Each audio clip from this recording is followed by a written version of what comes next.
Eh bien, bonjour à toutes et à tous, c'est Jerry. Aujourd'hui, on se retrouve pour un nouvel épisode des achats DVD, Blu-ray et Blu-ray 4K. Cette fois-ci, c'est donc les achats du mois de juin 2021, si je ne m'abuse.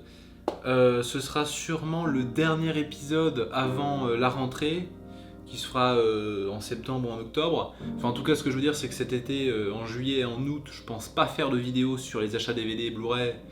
Déjà parce que je pense pas en acheter beaucoup, mais aussi parce que je pense tout simplement plus passer du temps à regarder des films qu'en acheter. Donc voilà, j'ai des petits films à vous présenter. Il y en a, j'ai envie de dire un peu moins que d'habitude, mais il doit quand même y en avoir à peu près une trentaine. Donc voilà, on commence tout de suite. Je vais commencer par tout simplement le Blu-ray de Les Sentiers de la Perdition, donc qui est un film de Sam Mendes avec Tom Hanks. Qui est pour l'instant mon film préféré de Sam Mendes de ceux que j'ai vus. Peut-être aussi l'un des meilleurs rôles de Tom Hanks, je trouve, qui est vraiment excellent dans ce film. La photographie est absolument sublime parce que c'est fait par voilà, Conrad Hall, chef opérateur qui est décédé, et je crois que le film est en sa mémoire si je ne m'abuse. Enfin, en tout cas, un excellent film de gangster qui est vraiment très bien, tout simplement. Je l'avais en DVD, j'avais dû vous le présenter une fois en DVD parce que je l'ai quelque part par là. Mais voilà, je suis tombé sur le Blu-ray dans une brocante pour 3€, 9 sous blister. Je me suis dit, bon, franchement, ça se refuse pas parce qu'en plus, le film est vraiment excellent. Donc je me suis dit que c'était l'occasion pour le prendre en Blu-ray, surtout que voilà, la photographie est vraiment magnifique. Ensuite, je passe rapidement aux achats faits chez Carrefour et aux achats faits chez Auchan. Donc chez Carrefour, j'ai pris 4 films. Chaque film était voilà, à 5€. Donc il y a Miller's Crossing, un film des frères Cohen que je n'ai pas vu. Apparemment, c'est l'un des meilleurs films des frères Cohen, même si voilà, je vous avoue que j'en ai vu finalement pas tant que ça. Même si voilà, j'adore bien sûr Fargo et No Country for Old Men de ceux que j'ai vus. Mais voilà, donc je l'ai trouvé en DVD. Encore une fois, vous connaissez mon avis sur les DVD. Moi, ça me dérange pas d'en acheter. Surtout que voilà, c'est à 5€. C'est pas non plus. Je trouve personnellement pas ça non plus abusé. Ça permet quand même de découvrir des films. Ensuite, le film Patton, qui est réalisé par, si je ne m'abuse, voilà, Franklin J. Schaffner, qui est le réalisateur du premier film La planète des singes de 1968, qui est d'ailleurs un chef-d'œuvre, je trouve. Donc voilà, Patton, c'est un film qui a eu 7 Oscars. Donc voilà, en plus, c'est un biopic sur un chef militaire de la Seconde Guerre mondiale américain. Donc c'est un petit peu le film typiquement américain qui plaira tout simplement aux Américains, donc aux Oscars forcément. J'espère que le cadrage est un peu différent d'habitude. J'espère que vous verrez quand même, parce que j'ai mon retour là, j'espère que vous verrez quand même les films que je vous montre. Voilà, donc Patton. Ensuite, John Wayne, les comment... C'est quoi le nom du film? En fait, il y a l'étiquette 5€ dessus. Les Comancheros, voilà. Les Comancheros, voilà, je vous le montre comme ça, pour 5€. Celui-là, je l'ai pris parce que c'était réalisé par Michael Curtis, que vous connaissez sûrement pour Casablanca, entre autres. Puis voilà, avec John Wayne dedans, bien sûr. Donc les westerns, moi, c'est ma passion. J'essaie de regarder plus ou moins tous ceux sur lesquels je tombe, tant que voilà, ils sont plus ou moins bien appréciés. En plus, je vois que dedans, il y a Lee Marvin, qui est un acteur que j'apprécie également beaucoup. Voilà, Michael Curtis, Casablanca. Qu'est-ce qu'il a fait d'autre aussi? La charge de la brigade légère, je crois. On m'avait dit que c'est l'un des films qui avait inspiré Peter Jackson pour la charge du Rohan dans Le Retour du Roi, voilà. Et enfin, un autre western, cette fois-ci de John Ford, Le Maître, La Poursuite Infernale, cette fois-ci non pas avec John Wayne, mais Henry Fonda, hein, parce que finalement, voilà, c'est John Wayne ou Henry Fonda, bien sûr, qui est un film en noir et blanc. Donc là, c'est sur, tout simplement, c'est toujours un petit peu plus ou moins la légende de Wyatt Earp, avec, du coup, ce personnage inspiré par Henry Fonda, et c'est la fusillade, enfin le duel plutôt de Hockey Corral. Voilà, donc ça c'était pour les 4 films achetés chez Carrefour à 5€. Et maintenant on passe aux films achetés chez Auchan. Alors celui-là vous allez sûrement vous foutre de ma gueule, c'est très probable. Shaun le Mouton 2, ou alors c'est le 3, je vous avoue que il me semble que c'est le 2. Alors c'est peut-être une trilogie. Enfin, en tout cas, c'est Shaun le Mouton, la ferme contre-attaque, donc titre qui est une référence bien sûr à Star Wars 5, l'Empire contre-attaque. Donc c'est un film qui est par les créateurs de Chicken Run et Wallace et Gromit, qui sont des films voilà, en stop motion avec de la pâte à modeler. Personnellement, je suis assez fan de Shaun le Mouton, qui est un film certes pour enfants, mais qui garde quand même quelques références assez sympas, surtout dans ce film où du coup il y a beaucoup de références à la SF. On a dans mes souvenirs des références à Jaws, on a des références à 2001 l'Odyssée de l'espace avec un grille-pain, la musique et tout ça. Bien sûr des références à E.T., ce genre de choses.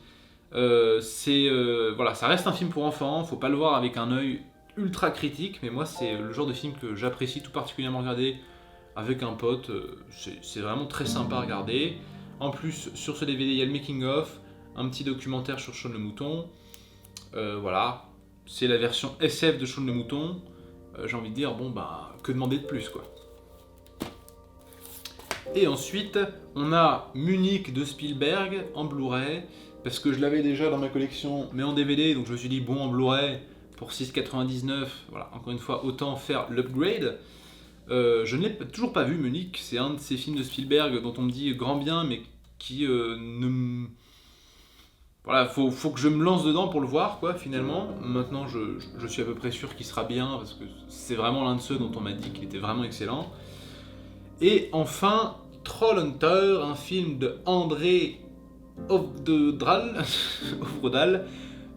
qui est le réalisateur, si je me souviens bien, de Scary Stories to Tell in the Dark, film produit par Guillermo del Toro. Enfin, il a réalisé 2-3 trucs assez sympas. Trollhunter, ça fait vraiment des années et des années et des années que j'en entends parler.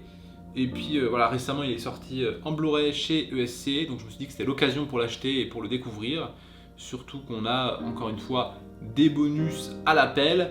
On a des scènes coupées, des scènes en version longue, des coulisses de tournage. Que demander de plus? Et donc voilà, c'est en Blu-ray. C'est le genre de Blu-ray où je mets entre guillemets plein prix, c'est-à-dire 15€. Mais maintenant, bon, c'est un Blu-ray. Ça va, je les achète pas tous comme ça.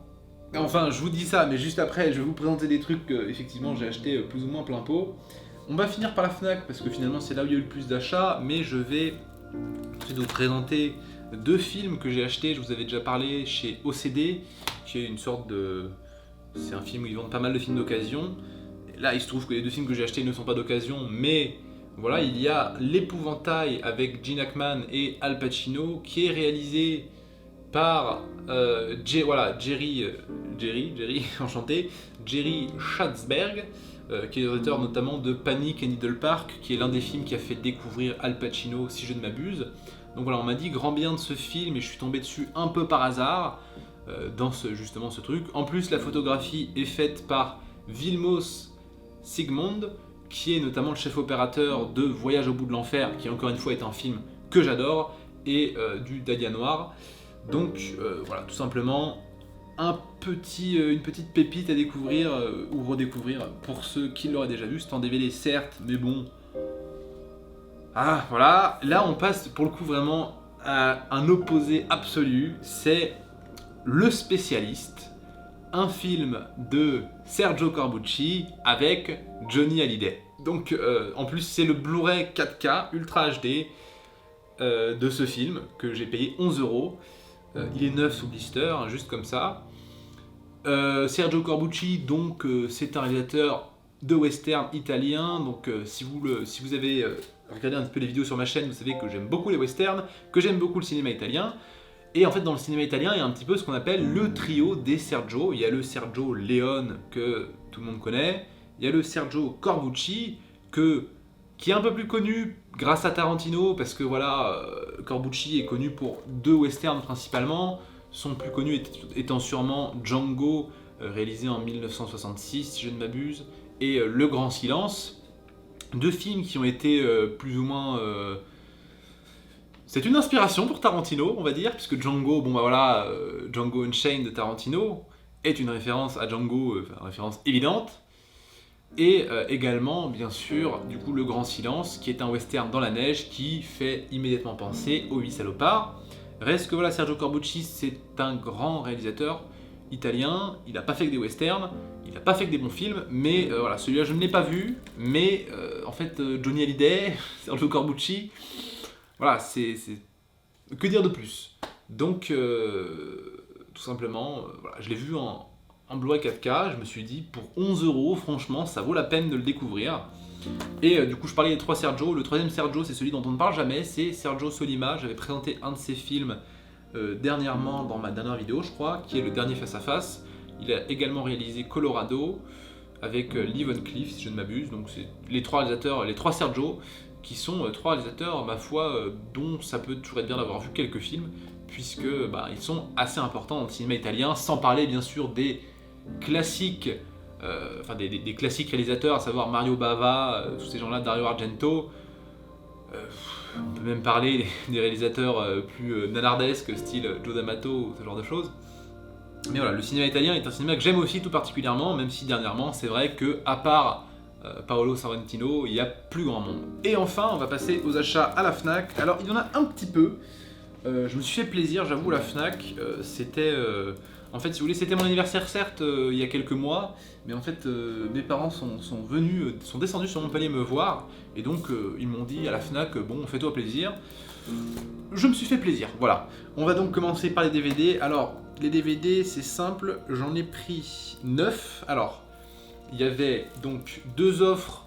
Normalement, c'est l'offre 2 DVD achetés, 1 DVD offert, sauf que quand on est adhérent Fnac, c'est 2 DVD achetés et 2 DVD offerts, donc autant vous dire que je me suis fait plaisir. J'ai donc pris pour les 4 premiers DVD La Fureur de vivre avec James Dean et Natalie Wood, qui est un film, je ne sais même pas par qui c'est réalisé, Nicholas Ray, qui est du coup l'un des rares films avec James Dean, qui a joué dans finalement très peu de films, que je n'ai jamais vu, du coup celui-là, La Fureur de vivre.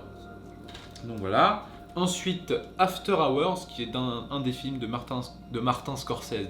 C'est toujours Martin Scorsese, mais c'est Martin, de Martin Scorsese, bien sûr. Donc voilà, c'est une espèce de comédie. Ma foi, je ne l'ai pas vu, on m'a dit que c'était vraiment à découvrir finalement. Ça fait partie des Scorsese que je n'ai pas vu. Moi, c'est un réalisateur que j'admire tout particulièrement pour des films comme Casino, qui je trouve est...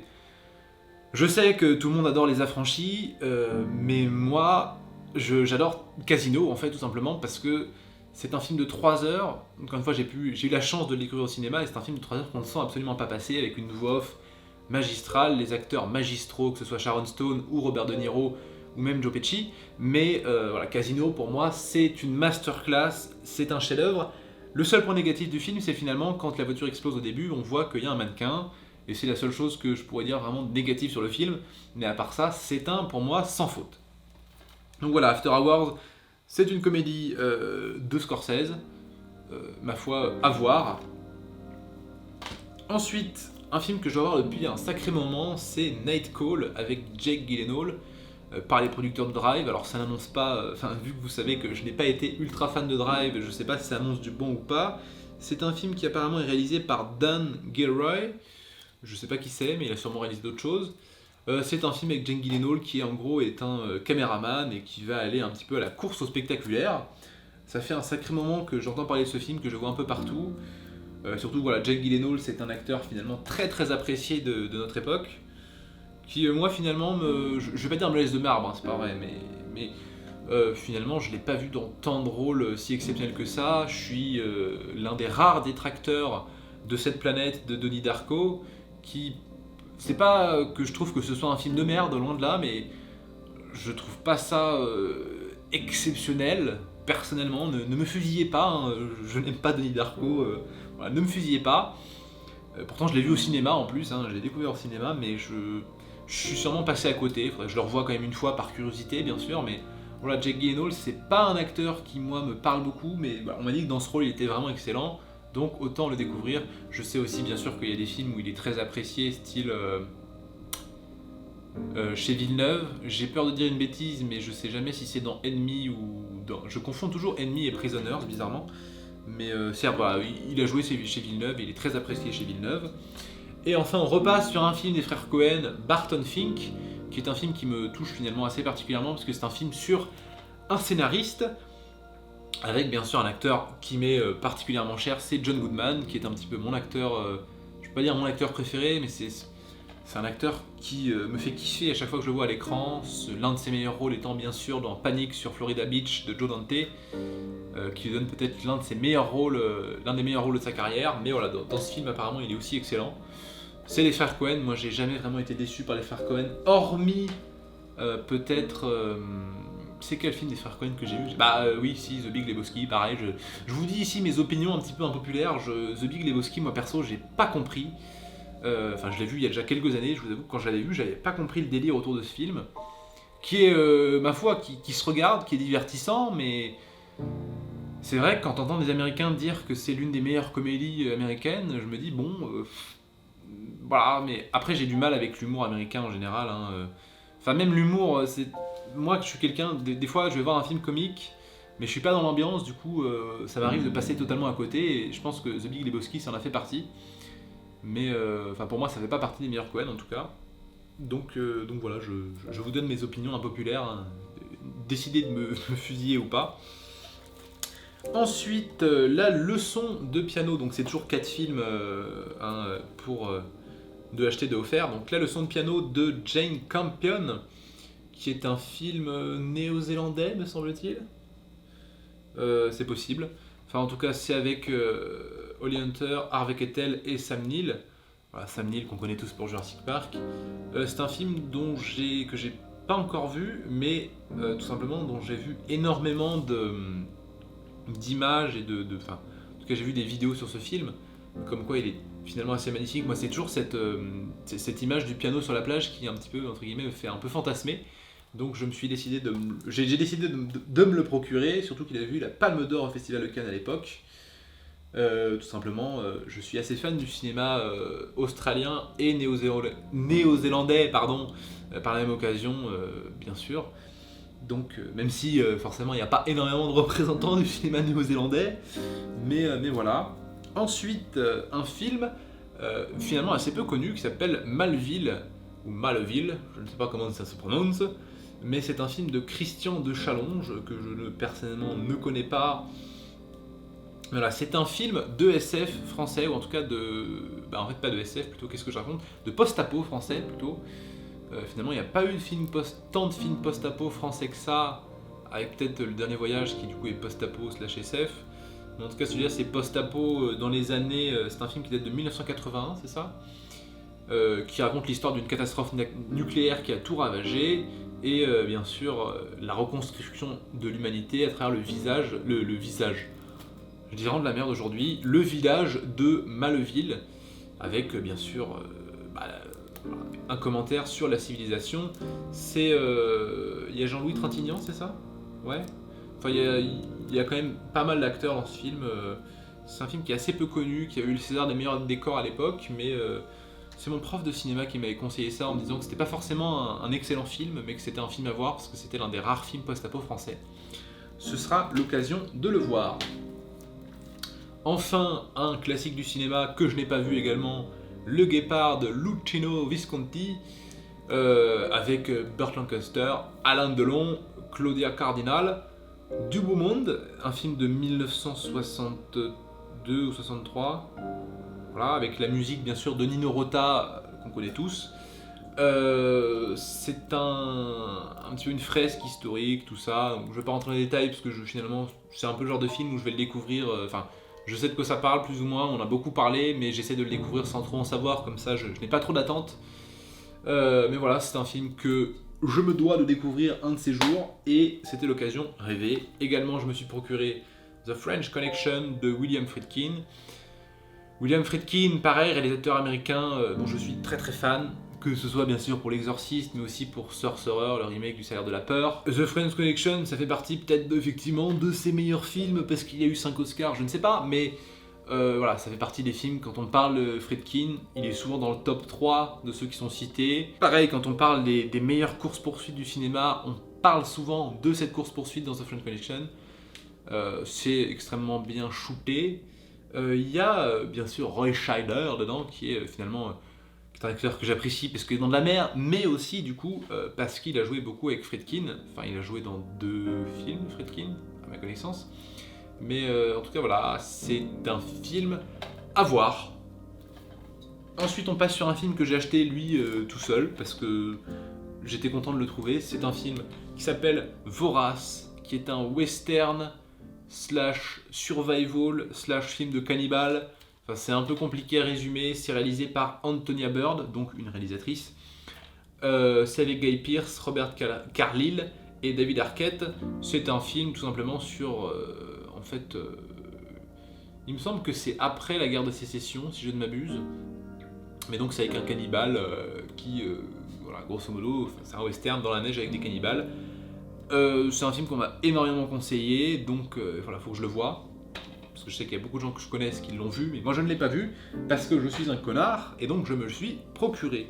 Ensuite, on va passer à 4 Blu-ray. Là, donc c'est pareil, c'est la même offre qu'avec les DVD, c'est pour 2 Blu-ray achetés, 2 Blu-ray offerts pour les adhérents qui ont la carte Fnac, bien sûr. Il y a donc, classique, j'ai pas besoin de trop en parler, Fantôme contre Fantôme de Peter Jackson, avec bien sûr Michael J. Fox, qui est voilà, un des films très sous-cotés. Enfin, c'est difficile de le dire des films de Jackson qui sont sous-cotés, mais c'est vrai que quand on parle de Jackson, c'est pas forcément le premier qui nous vient en tête. Déjà, il y a effectivement Le Seigneur des Anneaux, ensuite il y a souvent Bad Taste ou alors Braindead qui viennent, et également bien sûr King Kong. Mais Fantôme contre Fantôme, c'est un petit peu l'oublié, alors qu'en vrai il est super bien. Enfin, c'est un petit bijou de mise en scène. En plus, du coup, il y a bien sûr dans ce Blu-ray, il y a toujours. Enfin, en fait, Jackson adore faire des documentaires, documentaires making-of sur ses films. Donc, il y a un documentaire de.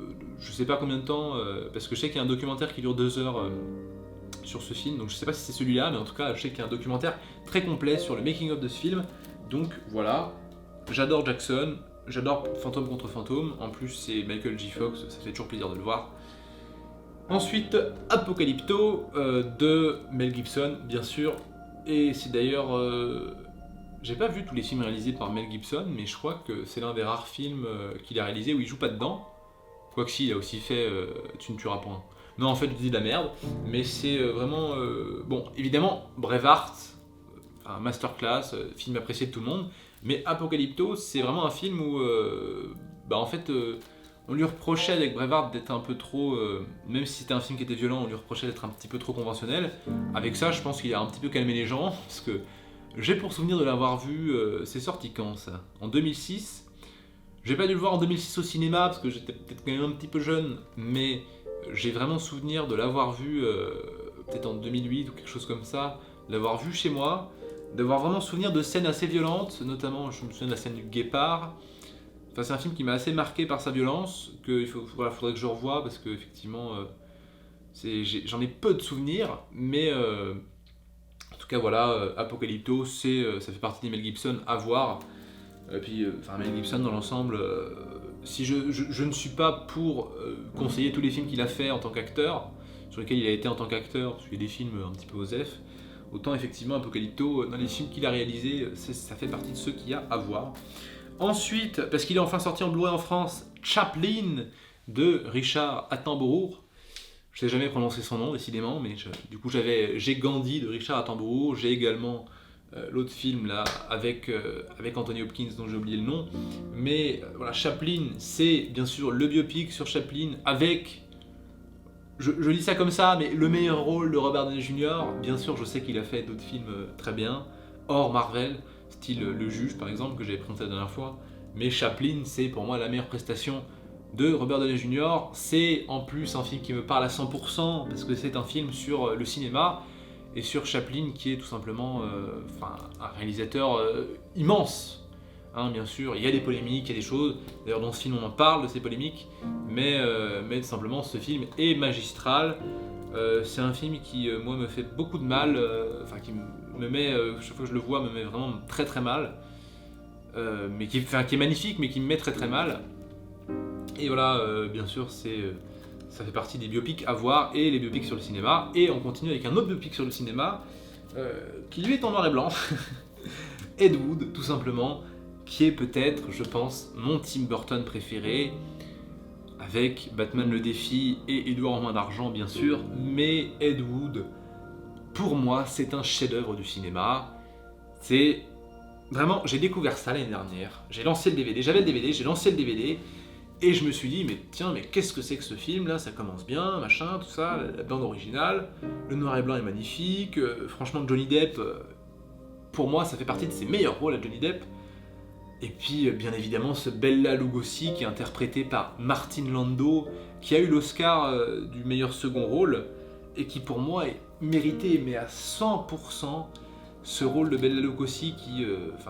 je l'ai conseillé à un pote de le voir du coup, ce pote qui me disait mais putain mais ton film, toutes les 3 minutes on a l'impression que Bela Lugosi va mourir, on a peur pour lui, et c'est un film qui moi personnellement me met à la fois me met très très bien et me met très très mal, parce que c'est un film dont la fin est à la fois positive et à la fois triste, mais c'est un film tout simplement qui montre que même si... qui montre en fait celui qui a été considéré comme le plus mauvais réalisateur de tous les temps, alors qu'au final, en ayant vu Planet Night from Outer Space, certes c'est pas un chef-d'œuvre, hein, c'est même pas un bon film, on peut le dire, mais en ayant vu d'autres films, il y a des films qui sont bien plus mauvais que ça, ne serait-ce que par exemple Piranha 2, Les Tueurs Volants de James Cameron. Je sais que c'est pas que de James Cameron, mais vous m'avez compris. Je préfère largement voir Planet Night from Outer Space que Piranha 2, ne serait-ce que parce que c'est des films qui effectivement, c'est ce qu'on appelle les vrais nanars, c'est des films qui étaient faits avec les plus bonnes intentions du monde, mais qui finalement étaient nuls quoi. Mais ce film a vraiment réussi à romancer pour moi l'histoire parfaitement. Je sais bien sûr que voilà, historiquement, il y a des choses où tu es en mode on sait qu'il y a des choses où c'est des conneries, mais vraiment c'est un film qui me provoque des émotions, qui me donne envie de faire du cinéma, et je trouve vraiment... je suis absolument admiratif de ce film, et si un jour dans ma carrière je devais réaliser un film, en tout cas sur le cinéma, c'est à peu près sûr que ce film ferait partie de mes inspirations. C'est un chef-d'œuvre. Voilà, ensuite on passe sur... Alors, celui-là pareil, je l'ai payé plein pot, 19,99 certes, mais c'est la première fois qu'il est dispo en Blu-ray en France, c'est Nomads, le premier film de John McTiernan avec Pierce Brosnan. John McTiernan, Predator, Last Action Hero, enfin j'ai pas vraiment besoin de le présenter. C'est un film fantastique. C'est pas vraiment un film d'horreur, mais c'est un film fantastique. Je l'ai pas vu encore, hein, mais voilà. L'affiche est tout particulièrement kitsch, mais elle me met bien. Donc voilà, c'est le premier film de John McTiernan, donc je me disais que ce serait intéressant de le regarder pour voir un petit peu comment il a évolué après, par rapport à ça. Ensuite, enfin, je l'ai trouvé, Forbidden Planet, le film dont j'ai l'affiche juste là-bas, Planète Interdite, le Steelbook, parce que j'avais le Blu-ray, mais je voulais absolument le Steelbook, parce que voilà, je trouve qu'il est très beau, et puis accessoirement ça me permet d'avoir la collection. Il me manque juste Blade Runner The Final Cut, le Steelbook, et j'aurai toute la collection qui, pour l'instant, en tout cas des films de SF comme ça. Voilà, c'est un film des années 50, assez indispensable à voir pour tout fan de SF qui se respecte. En plus, ça contient pas mal de documentaires. Il y a même un film, en plus, c'est The Invisible Boy qui est offert dedans, donc pourquoi ne pas se faire plaisir. Et enfin, je termine un petit peu avec les deux pépites de ce lot, qui sont tout simplement deux films où il y a le mot, il y a le nom Romero dessus, hein, voilà. Deux yeux maléfiques, ou en version originale Two Evil Eyes, un film co-réalisé par George A. Romero et Dario Argento, un duo qui est finalement assez complice puisque Argento avait fait le montage européen de Zombie aka Dawn of the Dead. Il avait également remplacé la musique par le groupe des Goblins, il me semble. Mais en fait c'est un film, si je ne m'abuse, à segments. En fait il y a deux segments dans le film, un segment réalisé par Romero, un segment réalisé par Argento. C'est un film assez gore qui est inspiré des écrits d'Edgar Allan Poe, qui est assez connu dans le monde de l'horreur. Bien sûr il y a Tom Savini évidemment, hein, qui dit Romero dit un petit peu Tom Savini. Je voulais l'acheter parce que c'est une belle édition de chez ESC. Encore une fois c'est plein de bonus. Que dire de plus, tout simplement, c'est vraiment... En plus il y a un petit livret, donc merveilleux. Et après, du coup, également, La part des ténèbres, un film de George Romero, qui est un film qui est inspiré de l'œuvre de Stephen King. Parce que voilà, ils ont déjà travaillé ensemble sur Creepshow, qui est aussi à voir, un film à segments. Et donc voilà, c'est un film vraiment très sympa, Et ça me permet d'avoir un petit peu toute la collection Romero. Il me manque dans les Romero, j'ai Land of the Dead en DVD 2 fois. J'ai la version Director's Cut en DVD, mais du coup en Blu-ray je l'ai pas. Et dans les Romero, il me manque Martin aussi, Martin. Voilà. Enfin, voilà. Il me manque ça dans les Romero. Enfin, il m'en manque quelques-uns quand même dans les Romero, parce que Creepshow, pareil, je l'ai pas. Mais voilà, ça fait partie vraiment des 2 Romero qui sont ressortis récemment chez ESC, donc je me suis dit que c'était vraiment le moment pour les acheter. Surtout voilà, Romero, c'est pour moi un maître. Donc voilà, on est quand même pas trop mal. Si je résume, on a 8 films, 9 films, 15 films, 16, 17, 18, 19, 20, 21, 22, 23, 24, 25, 26, 27, 28, 29. On est presque à 30 films. On peut arrondir à 30 si on considère qu'il y a des films à segments. On est à la trentaine de films, donc voilà, j'espère que la vidéo vous aura plu. Encore une fois, j'adore faire ces vidéos parce que c'est pas parce que j'aime afficher les trucs que j'achète, hein, loin de là, franchement. Enfin, ce que je veux dire, c'est que j'achète pas les trucs pour les afficher après en vidéo, j'achète aussi pour les regarder parce que c'est des trucs que j'aime. Mais j'adore faire ces vidéos parce que ça me permet de vous faire, pas forcément découvrir des choses, mais de vous partager des petits trucs que je connais par-ci par-là, et j'aime bien, ça me fait plaisir, et je sais que vous aussi vous aimez ça parce que les vues à chaque fois sont vraiment super. Donc j'espère que cette vidéo encore là vous aura plu. Il n'y en aura pas en juillet, il n'y en aura pas en août normalement, peut-être en septembre, mais sûrement en octobre. Donc attendez-vous à du lourd pour ça, mais rassurez-vous, les vidéos continuent, hein, mais c'est juste que au niveau des DVD et des Blu-ray, je vais un peu me calmer parce qu'il faut que je mette un peu d'argent de côté professionnellement et personnellement, parce que j'ai envie d'investir dans des projets. Donc voilà, j'espère que la vidéo vous aura plu. N'hésitez pas à vous abonner, à liker, partager, tout le tralala. Et on se retrouve prochainement pour une prochaine vidéo. Je sais pas si ce sera sur le cinéma ou sur la perte de poids, mais vous avez compris que maintenant la chaîne elle est plus ou moins alternée entre perte de poids et cinéma. Même si bien sûr le cinéma va rester, on va dire à 70% la majeure partie de la chaîne, parce que ça reste la majeure partie de ma vie. Donc voilà. À la prochaine, salut à tous, c'était Jerry.